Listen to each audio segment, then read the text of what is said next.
ഈ ലോകത്തുള്ള അനീതികൾ അത് മനുഷ്യന്മാർ എത്ര വലിയ നീതിന്യായ പീഠങ്ങൾ സ്ഥാപിച്ചാലും വലിയ വലിയ ഭരണഘടനകൾ എഴുതിയുണ്ടാക്കിയാലും നീതിയുടെ പാഠങ്ങൾ ഘോരം പ്രസംഗിക്കാൻ മനുഷ്യന് കഴിഞ്ഞെന്ന് വന്നാലും ശരി, ആത്യന്തികമായി നീതി നടപ്പാക്കാൻ മനുഷ്യന്മാർക്ക് സാധിക്കില്ല എന്നുള്ളതൊരു വസ്തുതയാണ്, അതൊരു പരിമിതിയാണ്. കാരണം അസ്സലാമു അലൈക്കും വറഹ്മത്തുള്ളാഹി വബറകാതുഹു. അൽഹംദുലില്ലാഹ് സ്വലാത്തു വസ്സലാമു അലാ റസൂലില്ലാഹ് വഅലാ ആലിഹി വസ്വഹാബതിഹി കുല്ലിഹിം അജ്മഈൻ അമ്മാ ബഅദ്.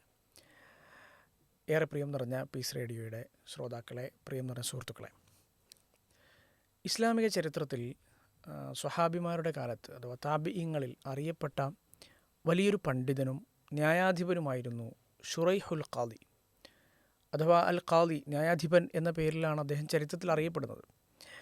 അദ്ദേഹം അലി ഇബ്നു അബി താലിബ് റളിയല്ലാഹു അൻഹു അദ്ദേഹം ഖലീഫയായിരിക്കുന്ന സമയത്ത് അദ്ദേഹം ഖാദി, ന്യായാധിപനായിരുന്നു, ജഡ്ജിയായിരുന്നു. ആ സമയത്ത് നടന്ന വളരെ രസകരമായൊരു സംഭവം ഇസ്ലാമിക ചരിത്രത്തിൽ ഉദ്ധരിക്കപ്പെട്ടിട്ടുണ്ട്. അഥവാ ഇസ്ലാമിക സാമ്രാജ്യത്തിലെ ഖലീഫയായ അലി റളിയല്ലാഹു അൻഹു അതേ സാമ്രാജ്യത്തിനുള്ളിൽ ജീവിക്കുന്ന ഒരു യഹൂദിയായ മനുഷ്യനും തമ്മിൽ നടന്നൊരു കേസാണത്. അത് ഖാദി ഷുറൈഹിൻ്റെ മുമ്പിലാണ് ആ കേസ് എത്തുന്നത്. ഒരു പടച്ചട്ട ആരുടേതാണ് എന്നതുമായി ബന്ധപ്പെട്ട തർക്കമാണത്. അപ്പോൾ യഹൂദനായ മനുഷ്യൻ അയാളുടേതാണെന്ന് വാദിക്കുന്നു, ഖലീഫയായ അലി റളിയല്ലാഹു അൻഹു അദ്ദേഹത്തിൻ്റെതാണെന്നും വാദിക്കുന്നു.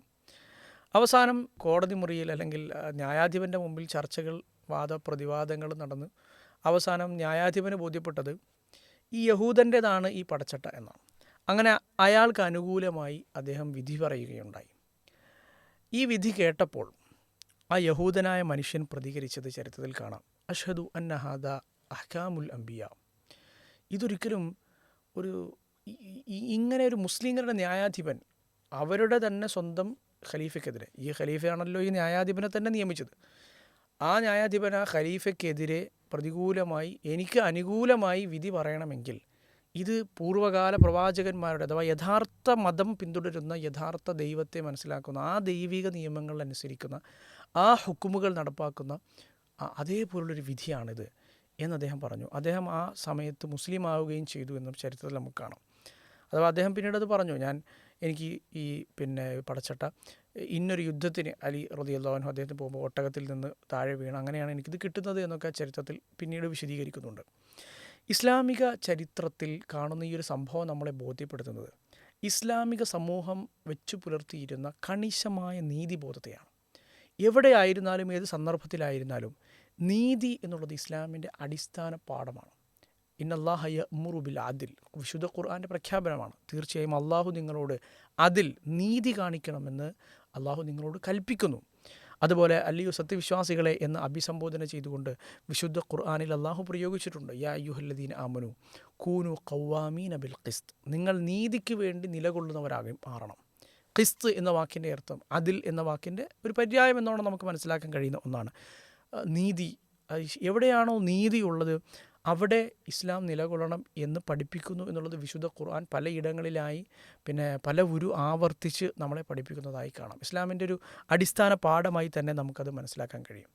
ഖുർആൻ മറ്റൊരിടത്ത് പ്രയോഗിച്ചത് വലാ യജ്രിമന്നക്കും ഷനആനു ഖൗമിൻ അലാ അല്ലാ തഅദിലു, ഒരു സമൂഹത്തോട് നിങ്ങൾക്ക് ശത്രുതയുണ്ട്, അവരോട് വിരോധമുണ്ട്, എതിർപ്പുണ്ട് എന്നത് അതൊരിക്കലും അവരോട് നീതി പാലിക്കാതിരിക്കാൻ നിങ്ങൾക്ക് ഒരു ന്യായമാവരുത് എന്നാണ്. നമ്മുടെ ശത്രുക്കളാണെങ്കിൽ പോലും, അല്ലെങ്കിൽ അപ്പുറത്താണ്, നമുക്ക് അവരോട് ശത്രുതയുണ്ട്, എതിർപ്പുണ്ട് എങ്കിൽ പോലും നീതി അവരുടെ ഭാഗത്താണെങ്കിൽ നമ്മൾ ഒരിക്കലും അവർക്കെതിരെ നിലകൊള്ളാൻ പാടില്ല എന്ന് വരെ വിശുദ്ധ ഖുർആനിൽ അള്ളാഹു പഠിപ്പിക്കുമ്പോൾ നീതിയുടെ പാഠങ്ങളെ എത്രത്തോളം ഗൗരവമായിട്ടാണ് ഇസ്ലാം കാണുന്നത് എന്ന് നമുക്കിതിൽ നിന്നൊക്കെ മനസ്സിലാക്കാൻ കഴിയും.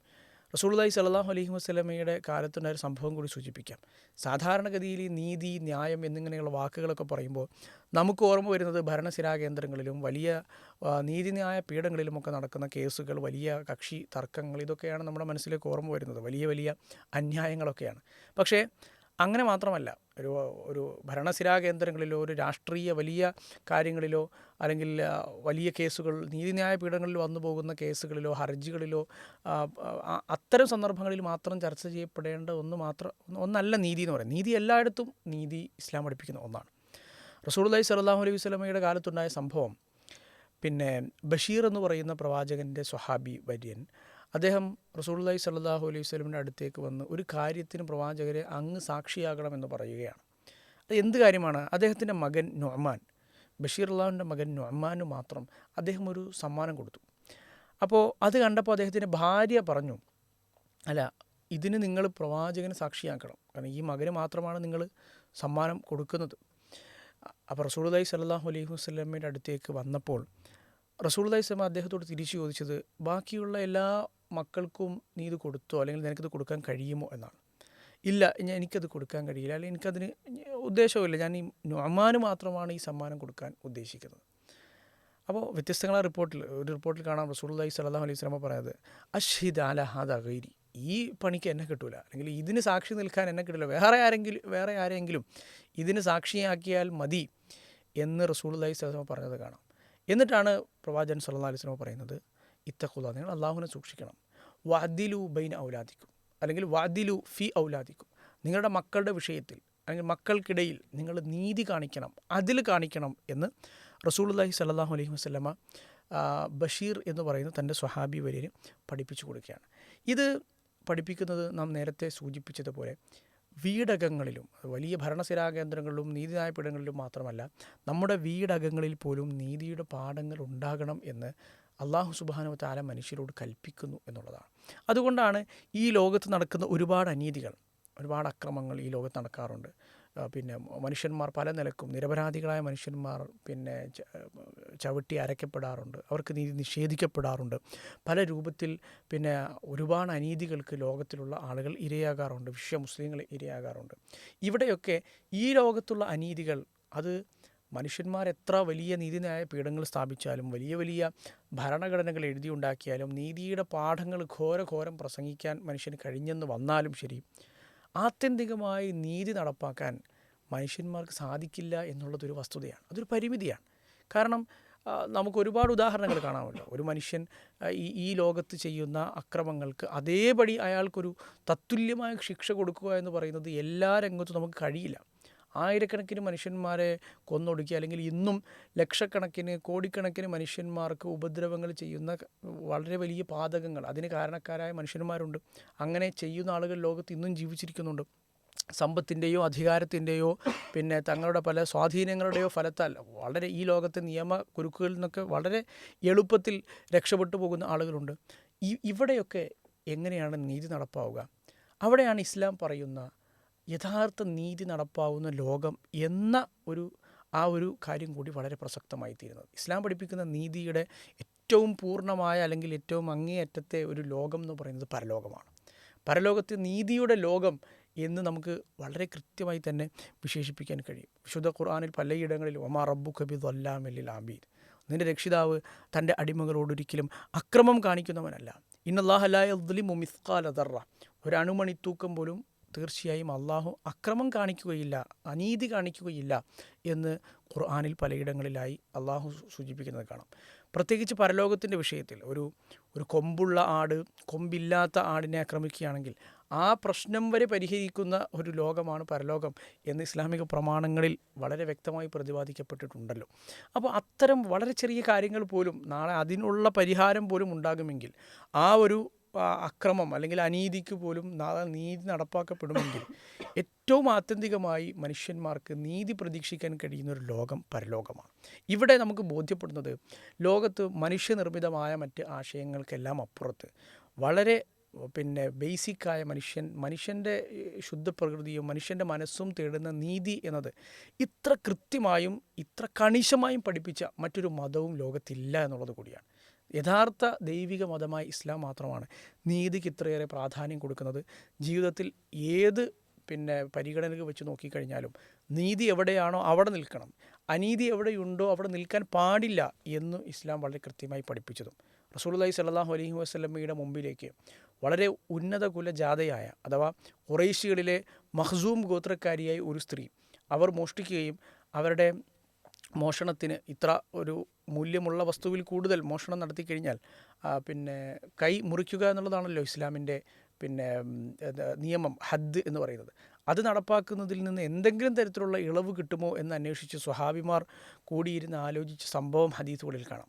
അവസാനം പ്രവാചകൻ സല്ലല്ലാഹു അലൈഹി വസല്ലമയ്ക്ക് ഏറ്റവും ഇഷ്ടമുള്ള ഉസാമത്ത് ബിനു സെയ്ദ് എന്ന് പറയുന്ന വളരെ ചെറുപ്രായക്കാരനായിരുന്ന റസൂലുള്ളാഹി സ്വല്ലല്ലാഹു അലൈഹി വസല്ലമയുടെ വളർത്തുമകനായിരുന്ന സെയ്ദ് ബിനു ഹാരിസ റളിയല്ലാഹു അൻഹുവിൻ്റെ മകൻ ഉസാമത്ത് ബിനു സെയ്ദ്, അദ്ദേഹത്തെ കൊണ്ട് എങ്ങനെയെങ്കിലും ഒന്ന് സംസാരിച്ച് നോക്കിപ്പിച്ച് എന്തെങ്കിലും ഒരു ഇളവ് ഈ കാര്യത്തിൽ കിട്ടുമോ എന്നറിയാൻ വേണ്ടി ശ്രമിച്ചു സ്വഹാബിമാർ. അന്ന് നമുക്ക് കാണാം റസൂലുള്ളാഹി സ്വല്ലല്ലാഹു അലൈഹി വസല്ലമയുടെ മുമ്പിൽ ഉസാമ റളിയല്ലാഹു അൻഹു മടിച്ചാണെങ്കിലും അദ്ദേഹം അവസാനം ചെന്നു ഈ കാര്യം അവതരിപ്പിച്ചു. പ്രവാചകൻ സ്വല്ലല്ലാഹു അലൈഹി വസല്ലമയുടെ ഭാവം മാറി. റസൂലുള്ളാഹി സ്വല്ലല്ലാഹു അലൈഹി വസല്ലം മദീന പള്ളിയുടെ മിമ്പറിൽ കയറി നിന്ന് പ്രസംഗിച്ചു. എന്താണ് അദ്ദേഹത്തോട് ആ സമയത്ത് തന്നെ ചോദിക്കും, തഷ്ഫഉ ഫി ഹദ്ദി മിൻ ഹുദൂദില്ല, അള്ളാഹുവിൻ്റെ ഒരു വിധി അത് നടപ്പാക്കരുത് എന്നാണോ, അതിലിളവ് കൊടുക്കണം എന്നാണോ നീ എന്നോട് ശുപാർശ പറയുന്നത്? എന്നിട്ട് പ്രവാചകൻ ജനങ്ങളോടന്ന് പറഞ്ഞു, അന്ന് പ്രഖ്യാപിച്ച വളരെ വലിയൊരു പ്രഖ്യാപനം, എത്ര വലിയ നീതിയുടെ പാഠങ്ങളെക്കുറിച്ച് ഘോരഘോരം നേതാക്കന്മാർ പ്രസംഗിച്ചാലും സ്വന്തം കാര്യം വരുമ്പോൾ, അല്ലെങ്കിൽ സ്വന്തം ബന്ധുജനങ്ങളുടെ ഇഷ്ടജനങ്ങളുടെ കാര്യം വരുമ്പോൾ പലപ്പോഴും ആ നീതിയുടെ പാഠങ്ങളൊക്കെ ചവറ്റുകുട്ടയിലേക്ക് എറിയാറാണ് പതിവ്. പല രൂപത്തിൽ പല പിൻവാതിലുകളിലൂടെയും ആളുകളെ രക്ഷപ്പെടുത്തി കൊണ്ടുപോകാനാണ് അധികാരവും സമ്പത്തും സ്വാധീനമുള്ളവർ നേതാക്കന്മാരുമൊക്കെ സാധാരണ ശ്രമിക്കാറുള്ളത്. പക്ഷേ അള്ളാഹുവിൻ്റെ പ്രവാചകൻ, പിന്നെ ഈ ലോകത്തിൻ്റെ നേതാവ് മുഹമ്മദ് നബി സല്ലല്ലാഹു അലൈഹി വസല്ലം അന്ന് പ്രഖ്യാപിച്ചതിൽപ്പെട്ടതാണ്, ലൗ അന്ന ഫാത്തിമത ബിൻത മുഹമ്മദിൻ സറഖത്ത്, എൻ്റെ മകൾ മുഹമ്മദിൻ്റെ മകൾ ഫാത്തിമയാണ് പിന്നെ മോഷ്ടിച്ചതെങ്കിലും ലഖതഅതു യദഹ, ഞാൻ അവരുടെ കൈയാണെങ്കിലും അത് മുറിക്കുക തന്നെ ചെയ്യും. അള്ളാഹുവിൻ്റെ ആ വിധി നടപ്പാക്കുന്നതിൽ, അവിടെ ആ നീതി നടപ്പാക്കുന്നതിൽ ഒരു വിട്ടുവീഴ്ചയും പ്രതീക്ഷിക്കേണ്ടതില്ല.